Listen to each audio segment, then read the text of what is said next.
Seja bem-vindo ao Gente que Transforma. Uma alegria imensa receber um amigo de infância, de adolescência, Diego Curvelo, palestrante e publicitário. Na minha época era muito mais do que isso, era um showman. Verdadeiramente, Diego é uma pessoa extraordinária. E nos tempos de hoje, Diego, eu me alegro muito de dizer que você é gente que transforma. E eu queria dar as boas-vindas ao nosso programa, mas já possa contar aí um pouquinho da sua trajetória. O que é que você fez, faz e está fazendo agora? Bem, em primeiro lugar, queria agradecer o convite, Raoni. Você sabe que nós somos amigos de longas datas, somos irmãos maristas, então essa ligação com a escola, com aquela comunidade, enfim, com as nossas crenças, nossos valores são muito fortes. E reencontrá-lo é como se a gente tivesse se encontrado na aula de matemática. Verdade. Parece que o tempo não passou, né? Então, fico muito grato pelo convite. E quando a gente pode trocar ideias para inspirar outras pessoas, né? A dar um primeiro passo, às vezes que a pessoa precisa de um estímulo, de ter mais clareza do que ela quer fazer, isso me impulsiona muito, assim. Eu gosto muito de tratar desses assuntos, né? Estimular as pessoas, inspirar as pessoas. Eu sou publicitário há 20 anos, né? Comecei aqui, fiz faculdade de jornalismo aqui em João Pessoa e comecei no mercado local, né? Mas depois de 4 anos eu percebi que eu precisava de um mercado maior para criar novas oportunidades. E aí fui para Recife, comecei a trabalhar numa agência pequena lá. Essa agência se expandiu para a África, foi para Angola, eu fui para lá montar a operação. Depois nós voltamos para tomar conta da operação no Brasil, para eu casar também, que eu já estava namorando à distância e já estava começando a ficar complicado. Pedi minha esposa, né, em noivado, pedi em casamento, na verdade, no aeroporto, chocando a família toda. Comprei a aliança lá em Lisboa e já vim com a aliança. E nessa minha volta eu percebi que a gente precisava unir forças e aí a agência fez um acordo operacional com uma grande agência lá em Recife e acabou que não rolou essa fusão, mas eu fiquei lá na operação, montei uma equipe de criação, me tornei diretor de criação e depois vinha me tornar sócio da agência que eu estou há 10 anos, que é a Martpet, uma agência que atende clientes norte-nordeste e já atendeu clientes nacionais também ao longo desses 23 anos de agência, né? São pessoas, os fundadores eram pessoas que eu já admirava, já respeitava muito. E estamos aí fazendo um trabalho não só lá em Recife, né, mas a gente teve operação em Fortaleza também, que a gente atendeu o Banco do Nordeste. Estamos com uma operação aqui em João Pessoa, na Paraíba, na verdade, há 3 anos. E nesse mercado, entre o trabalho de publicitário, eu comecei a fazer palestras também em 2015, muito pela necessidade de criar um conteúdo que pudesse falar um pouco de atitude criativa, porque as pessoas buscam sempre grandes ideias, mas às vezes não tem atitude para botar em prática. E qual era o público foco dessas palestras? Que eu vejo que agora na internet você tem dado uma roupagem nova no seu Instagram, nas suas redes sociais e focado em promover conteúdos para esse público, mas você focou em algum público? Então, de janeiro para cá, eu resolvi começar a planejar melhor como eu ia compartilhar esse conteúdo. Então eu venho fazendo vídeos sobre criatividade, sobre produtividade, desenvolvimento pessoal. Então esses vídeos que eu compartilho nas redes sociais são muito mais para contribuir com a audiência e levar um certo tipo de conhecimento que pode estimulá-los a, de repente, dar passos diferentes na sua jornada. Mas a ideia da palestra ela surgiu quando, em 2015, eu fui fazer um estágio numa das maiores agências do mundo, que é a UMAP BBDO, hoje é a agência mais criativa do país, uma agência que atende Volkswagen, Havaianas. Eu tirei as minhas férias em 2015 para passar 30 dias lá aprendendo. Comecei a conversar com o CEO da empresa, né, com o diretor de criação, o vice-presidente de criação de lá, e trocando ideias ele falou assim: bicho, você é tão entusiasta da profissão, veste tanta camisa do nosso negócio, tem tanto amor pelo nosso mercado, que não tem como eu não te convidar para vir aqui, passar uns dias com a gente e tal. E aí eu fui para... É como se eu tivesse ido jogar no Barcelona. Imagina assim. Na área publicitária. Exatamente. Porque você vê lá o time dos sonhos, e aí você tem a oportunidade de ir para lá, para o time de sonhos, bater uma bolinha com os caras, aprender como é que eles fazem as jogadas, as táticas. Então... E você abdicou das suas férias para... Exatamente. Mais um momento de aprendizagem. Isso, para ter um momento de imersão ali e até mesmo me questionar. Será que eu... Na época eu tinha, acho que 16 anos de profissão, por aí, 15, 16 anos. E aí eu me perguntava, será que esse caminho todo que eu trilhei foi o caminho certo? Será que se eu tivesse tomado uma outra direção, eu não ter... Sabe, fica aquelas dúvidas na cabeça, Nessas dúvidas, eu acredito que nesse tempo todo você teve histórias transformadoras. Sim. Dentro de você, na sua vida particular, profissional, pouco importa. O mais importante era que você contasse qual é a maior história transformadora que aconteceu com o Diego. Eu tenho uma teoria que é o seguinte: eu acho que todo ponto de virada de qualquer pessoa, 99% das vezes, esse ponto de virada acontece diante de uma atitude criativa que você passa a ter. Se todo mundo analisar, eu tive uma ideia naquele determinado momento e tive a coragem, a atitude de fazer e colocar ela em prática. Eu acho que talvez essa experiência foi, que eu estava comentando com você, foi um grande ponto de virada na minha vida, porque eu estava muito em dúvida se eu tinha percorrido todos esses anos o caminho certo. E quando eu cheguei lá, que eu troquei ideia com os meus ídolos, assim, os profissionais que eu mais respeitava, sabe, meu coração acelerava, eu ficava emocionado e eu sabia que eu estava no lugar certo, que eu tinha feito a escolha certa. E aquilo ali me estimulou a criar um outro tipo de negócio que foi, na verdade, começar a compartilhar esse conhecimento, porque eu já participava de painéis, palestras, seminários, sempre com temas diferentes. Eu queria organizar tudo num tema só para eu poder compartilhar para diversos públicos. Naquele momento, eu quis compartilhar aquela experiência que eu estava vivendo, mas a coisa foi se ampliando e eu acabei criando uma palestra chamada Sorte é para os Fracos, que fala um pouco dessa atitude criativa que você precisa ter, baseado na sua essência e na sua postura, para você começar a sair do lugar comum. Você sair da zona de conforto e começar a ter outros tipos de atitudes que talvez vão ajudar na atividade que você performa, quanto na atividade que você de repente quer trabalhar. Então, de 2015 para cá, eu já dei palestras em várias empresas multinacionais, nacionais, regionais, trabalhando com diversos tipos de público, desde de vendedores até chefe de cozinha. E você percebe que o ser humano, ele é movido a boas histórias, né? A venda, por exemplo, é uma transferência de emoção, né? Quando você vende a visão daquele produto, daquele serviço, e a pessoa se vê usando aquele produto ou aquele serviço, é onde está a grande relação que uma marca constrói com o consumidor, com aquela pessoa que está adquirindo aquele serviço ou aquele produto. Olha só, pessoal, vocês têm um insight que eu peguei para mim, mas que vocês possam perceber. Diego, em determinado momento, com todas as suas dúvidas, e aí você também pode ter essas suas dúvidas, abdicou das suas férias para fazer uma imersão com os melhores naquele momento em que ele enxergava que poderia contribuir com a sua vida profissional. Parou tudo. A partir dali, a chave da virada da transformação que ele considera foi poder levar a sua palestra.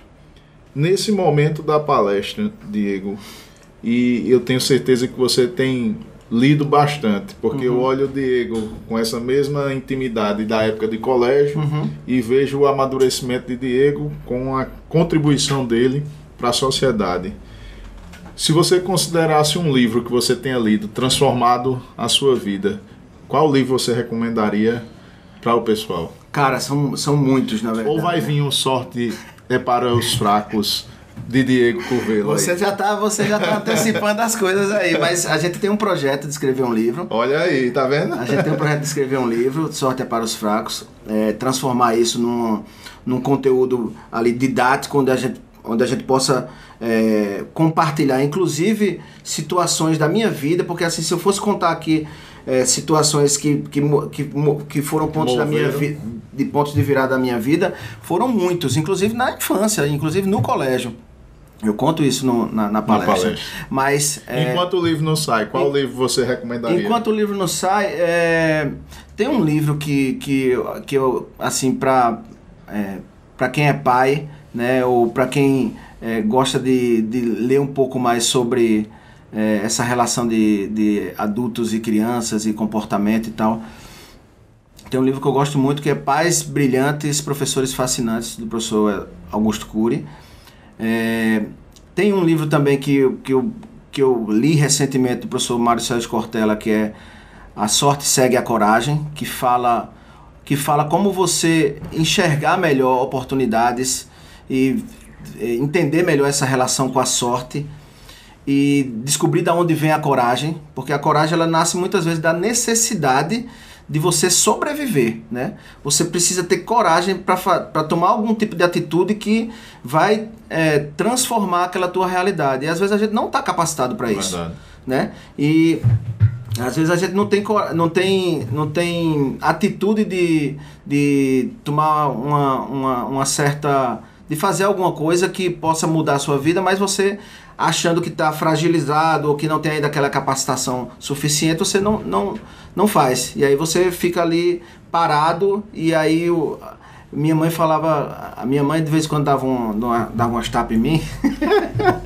e ela fazia assim, toda mãe diz isso, né? Meu filho dói mais em mim do que em você, né? Porque depois que eu virei pai, eu senti muito isso na pele. Mas ela me fez entender que umas palmadinhas dos pais não é nada diante de como a vida bate. A vida bate forte e bate para nocautear, e ela tem uma força tremenda. Então, quando você entende que você precisa estar o tempo inteiro fortalecido, o tempo inteiro preparado para quando essa sorte de repente aparecer, você transformar ela numa oportunidade, aí você entende que você o tempo inteiro precisa estar estudando, aprendendo, né? Aquele que diz que sabe tudo, na verdade não sabe de nada, né? Então, nesses dois livros você consegue sintetizar a sua história de coragem. Eu vejo, Diego, em seus olhos, quando você falou do seu filho, o coração deu uma acelerada. Nessa motivação de olhar para o seu filho, se você fosse dar um conselho a você mesmo, há 20 anos, que conselho você daria? Rapaz, tu tem umas perguntas aí que são cabulosas, sabe? Rapaz... Diego por Diego. Eu vou te falar que talvez ler mais, e talvez eu acho que se de repente eu tivesse tido um planejamento melhor de como utilizar o meu tempo com as pessoas certas, eu acho que eu tinha performado muito mais, sabe? Eu acho que eu teria criado muito mais oportunidades, assim, porque às vezes você perde muito tempo com pessoas que realmente não querem construir algo com você, sabe? Quando você está do lado de gente do bem, não que eu tenha andado com gente do mal, mas é porque tem pessoas que não são produtivas para a sua vida, sabe? E às vezes você está do lado de um grande amigo que realmente quer construir algo e que te inspira, talvez tivesse acelerado assim as portas que eu abri com muito suor, com muito trabalho e enxergando oportunidades às vezes onde não tinha. O seu olhar de mundo, para a gente fazer uma última pergunta, mas o seu olhar de mundo nas cidades que você já viveu, já morou, como é que você percebe a nossa cidade, João Pessoa, daqui a 5, 10 anos? O que é que você gostaria de ver nessa cidade que você viu em outros, ou até mesmo dizer assim, poxa, João Pessoa poderia ir por esse caminho? O que é que você sugeriria? Cara, eu vejo um João Pessoa como um grande celeiro de talentos, né? As pessoas daqui, elas são, assim, pessoas que têm uma formação excelente, né? Tenho grandes amigos em diversas áreas que são pessoas muito bem sucedidas, são extremamente inteligentes, são muito comprometidas com aquilo que fazem. Então acho que o maior valor que a cidade tem são as pessoas. Potencial. E eu acho que o investimento em mais nessa área humana, sabe, de educação, de você promover a criação de novos talentos, eu acho que se a gente tivesse um incentivo maior nessa área de empreendedorismo, porque o brasileiro em si, ele empreende muito por uma necessidade de sobrevivência mesmo, sabe? O cara não tem o que fazer, vai lá, bota uma barraquinha de cachorro-quente, vai vender isso, vai vender aquilo. Ele não é forjado... Ensinado a... ele não é forjado a criar o seu próprio negócio. Então, como a gente tem grandes talentos aqui em diversas áreas, eu gostaria muito de, daqui a 5 anos, ver esse fomento de novas ações relacionadas a esse desenvolvimento profissional de novos talentos. Tem uma coisa que só eu sei, mas que eu vou pedir para ele encerrar, fazendo algumas das suas imitações. Eita, Diego é um showman, como eu disse. Se você fosse escolher alguém para imitar ou quiser imitar, ele já passou no show do Tom, já passou em diversos programas. Vá lá no Instagram dele, Diego Covelho, você vai ver o que eu estou dizendo. Na verdade, quando eu comecei a falar da minha trajetória aqui, eu esqueci uma coisa. O primeiro emprego que eu tive foi no rádio. Eu passei acho que 1 ano e meio na Rádio Arapuã. Na época, eu saía da faculdade e ia todo dia lá na rádio tentar uma oportunidade para falar com o dono, para mostrar umas imitações para ele. Foi muito interessante porque eu tinha um programa de humor lá na época. E aí eu cheguei já chegando dando ideia, eu fiz, esse programa tá meio fraco, tem umas ideias legais aqui, mostrei umas imitações pra ele olhou as imitações e falei, tu faz isso tudinho? Eu falei, faço. Aí ele fez, rapaz, então, nesse próximo final de semana eu vou botar você no ar, se você for bem, eu deixo você aí. Então assim, ele não me pediu pra fazer nenhuma imitação, você acredita? E eu fiquei muito, assim, tocado com relação a isso, fiquei emocionado porque ele acreditou num menino de 19 anos que ele podia, de repente, fazer algum tipo de imitação. Mas quando eu fui para Ana Hickman, recentemente, assim, dos últimos programas que eu participei, tem uma imitação que sempre me pede, que é para imitar Raul Gil, né? E na época eu acho que ele estava na Record, e ele fala assim, vamos aplaudir, olha, eu estou aqui com o Raul, essa pessoa fantástica, essa pessoa fenomenal, então eu gostaria de agradecer, obrigado, senhor, por estar ao lado de Raoni. Isso é uma das imitações, mas uma que me pedem muito também é Reginaldo Rossi. O rei Reginaldo Rossi, né? E o Rossi diria assim... Que na sua época de colégio era sim, no tempo do Oba-Oba, né? Exatamente. Nação soberana. Nas gincanas, né? É verdade. E o rei faria assim... Olha, bicho, eu tô aqui em João Pessoa, que é maravilhosa essa cidade, porque João Pessoa tem as mulheres mais bonitas, as mulheres mais gostosas e ainda por cima virgens. Reginaldo tem essa coisa caliente, né? Diegão, muito obrigado, meu irmão. Massa, Deus abençoe. Velho. Amém. Você continue sendo essa pessoa maravilhosa e você, com certeza, é a gente que transforma. Siga Diego Covelho e veja aí, sorte não é para os fracos. Massa.